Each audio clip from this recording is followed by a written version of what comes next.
हिंद दोस्तों, एक बार फिर से आप सभी का स्वागत है आपके अपने यूट्यूब चैनल वीएलएड न्यूज़ पर। मैं आप सभी के साथ हूँ रीता यादव।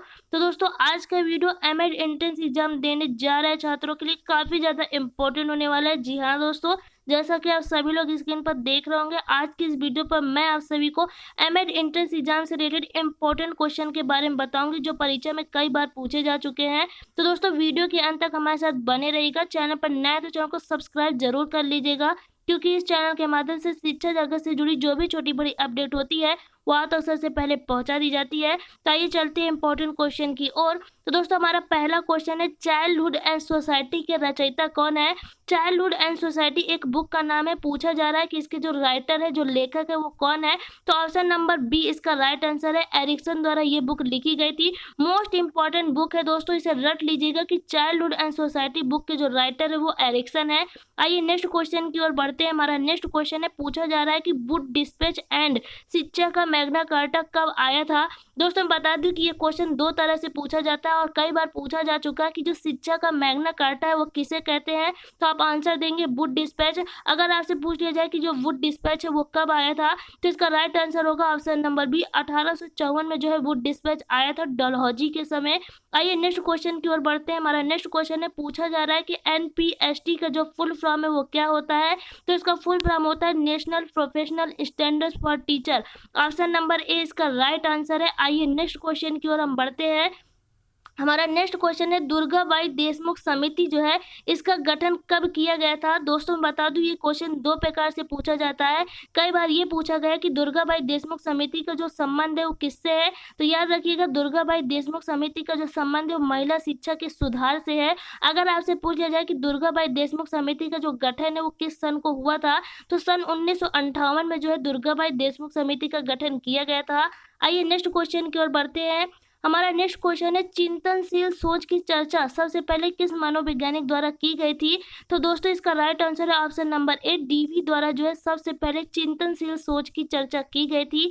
आइए नेक्स्ट क्वेश्चन की ओर बढ़ते हैं। हमारा नेक्स्ट क्वेश्चन है, पूछा जा रहा है एनसीईआरटी की जो स्थापना है वो कब हुई थी। तो option number A right answer, 27 जुलाई सन 1961 में जो है एनसीईआरटी की स्थापना की गई थी।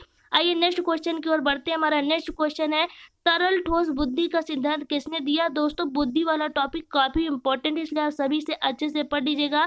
बुद्धि से कई बार एक प्रश्न आया कि तरल ठोस बुद्धि का जो सिद्धांत है वो किस मनोवैज्ञानिक द्वारा दिया गया था। तो इसका राइट आंसर है ऑप्शन नंबर डी, कैटल द्वारा तरल ठोस बुद्धि का जो सिद्धांत है वो प्रतिपादित किया गया था। आइए नेक्स्ट क्वेश्चन की ओर बढ़ते हैं। पूछा जा रहा है कि राष्ट्रीय साक्षरता मिशन की जो शुरुआत है वो किस वर्ष को की गई थी। तो दोस्तों, मैं बता दूं कि न्यू एजुकेशन पॉलिसी आई थी सन 1986 में और इसी के तहत इसकी नींव रखी गई थी और इसकी जो शुरुआत है वो सन 1988 में की गई थी।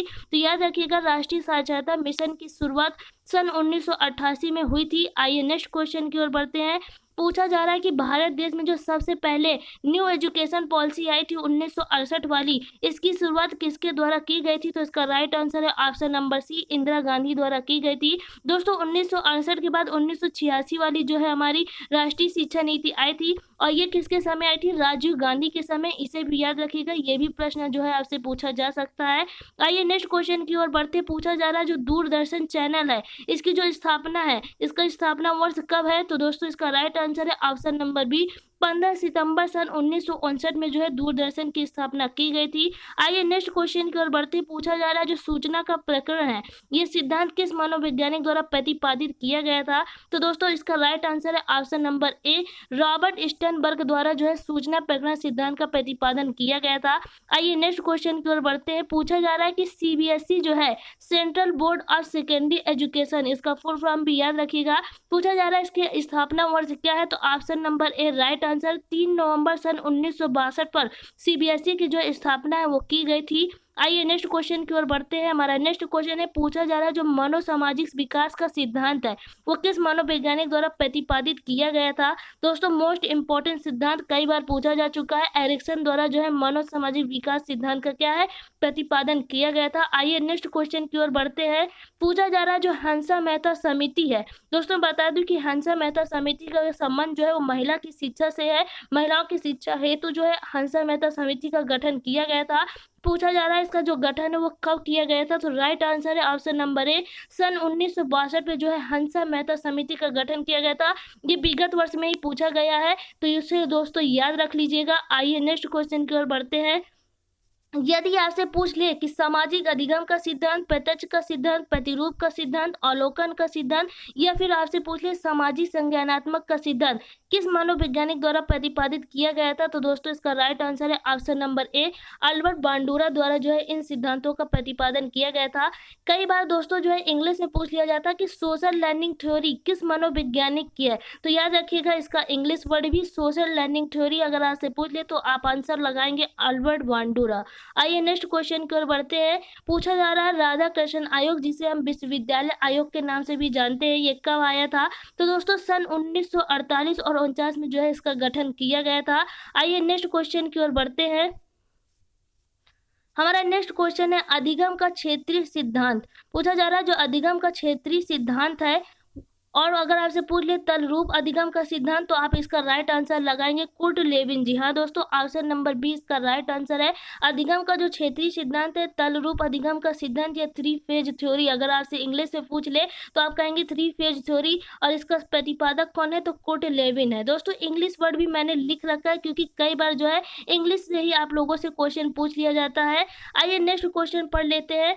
हंटर कमीशन, जो हंटर कमीशन है वो कब आया था, तो दोस्तों सन 1882 में जो है हंटर कमीशन आया था। इसका राइट आंसर है ऑप्शन नंबर ए। आइए नेक्स्ट क्वेश्चन की ओर पढ़ते हैं। पूछा जा रहा है निम्न में से ये कथन किसका है कि विकास किसी भी अवस्था में कुछ भी सीखा जा सकता है, तो दोस्तों ये किस मनोवैज्ञानिक द्वारा कहा गया था कि विकास की कोई भी अवस्था हो उसमें कुछ भी सीखा जा सकता है, तो इसका राइट आंसर है ऑप्शन नंबर सी, ब्रूनर द्वारा ये बात कही गई थी। आइए नेक्स्ट क्वेश्चन की ओर बढ़ते हैं।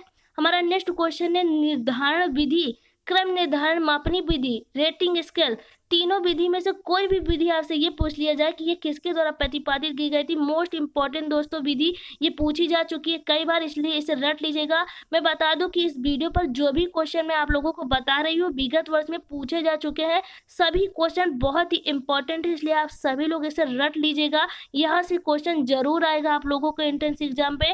निर्धारण विधि, क्रम निर्धारण, मापनी विधि, रेटिंग स्केल विधि किस मनोवैज्ञानिक द्वारा दी गई थी, तो इसका राइट आंसर है ऑप्शन नंबर ए, थर्स्टन द्वारा जो है इन विधियों का प्रतिपादन किया गया था। आइए नेक्स्ट क्वेश्चन की ओर बढ़ते हैं। हमारा नेक्स्ट क्वेश्चन है शिक्षा का जो अधिकार अधिनियम है जो 2009 के तहत प्राथमिक विद्यालयों में कितने कार्य दिवस निर्धारित किए गए, तो दोस्तों 200 दिन जो है प्राथमिक विद्यालय पर निर्धारित किए गए हैं। यदि आपसे उच्च प्राथमिक का पूछ ले तो याद रखिएगा उच्च प्राथमिक में 220 दिन का निर्धारण किया गया है, प्राथमिक स्तर पर 200 दिन का निर्धारण किया गया है, तो इसका राइट आंसर है ऑप्शन नंबर ए। आइए नेक्स्ट क्वेश्चन की ओर बढ़ते हैं। पूछा जा रहा है कि स्टर्न ने जो बुद्धि का सूत्र है वो कब दिया था, इसका प्रतिपादन कब हुआ, तो सन 1912 पे।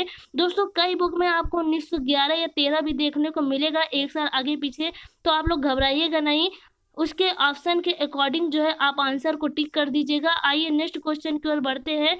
बाल्यावस्था को किसने प्रतिद्वंदात्मक समाजीकरण का काल माना है, पूछा जा रहा है कि जो बाल्य अवस्था वो किस मनोवैज्ञानिक ने कहा था कि ये प्रतिद्वंदात्मक समाजीकरण का काल है, तो दोस्तों इसका राइट आंसर है ऑप्शन नंबर डी, किलपैट्रिक द्वारा ये बात कही गई थी, याद रखिएगा। आइए नेक्स्ट क्वेश्चन की ओर हम बढ़ते हैं।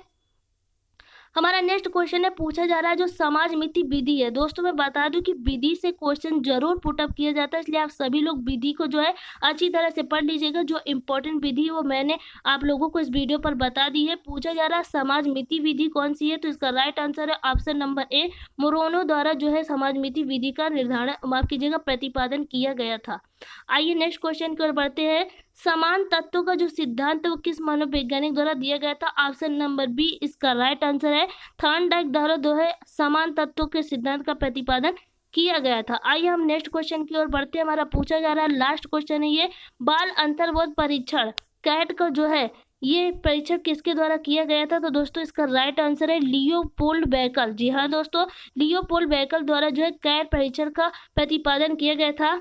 एक और क्वेश्चन है दोस्तों, वो ये है कि मोदालियर आयोग, जिसे हम माध्यमिक शिक्षा आयोग भी कहते हैं, ये कब आया था, तो दोस्तों इसका राइट आंसर है ऑप्शन नंबर बी, सन 1952 एवं 53 में जो है हमारा मोदालियर आयोग आया था, जो कि माध्यमिक शिक्षा से संबंधित था। इसी में जो है ग्रेड प्रणाली स्टार्ट हुई थी, एमसीक्यू प्रणाली भी इसी आयोग ने कहा गया था इसी आयोग द्वारा। एक और जो है दोस्तों बहुत इंपॉर्टेंट है वो ये है कि यूजीसी की जो स्थापना है वो कब हुई थी, इसे आप सभी लोग कमेंट बॉक्स में मुझे कमेंट करके बताएंगे। आप लोगों को ये क्वेश्चन है कि यूजीसी की स्थापना जो है किस वर्ष की गई थी, कमेंट बॉक्स में कमेंट करिए। और साथ ही ये भी बताइएगा कि वीडियो कैसा लगा, और इस क्वेश्चन का आंसर जरूर दीजिएगा, यूजीसी की स्थापना किस वर्ष में की गई थी। तो ये था हमारा आज का वीडियो। हम मिलेंगे अपने नेक्स्ट वीडियो पर नए क्वेश्चन के साथ। नए जो इम्पोर्टेंट क्वेश्चन है उसके पार्ट 2 का वीडियो अपलोड होगा। तब तक के लिए जय हिंद, जय भारत।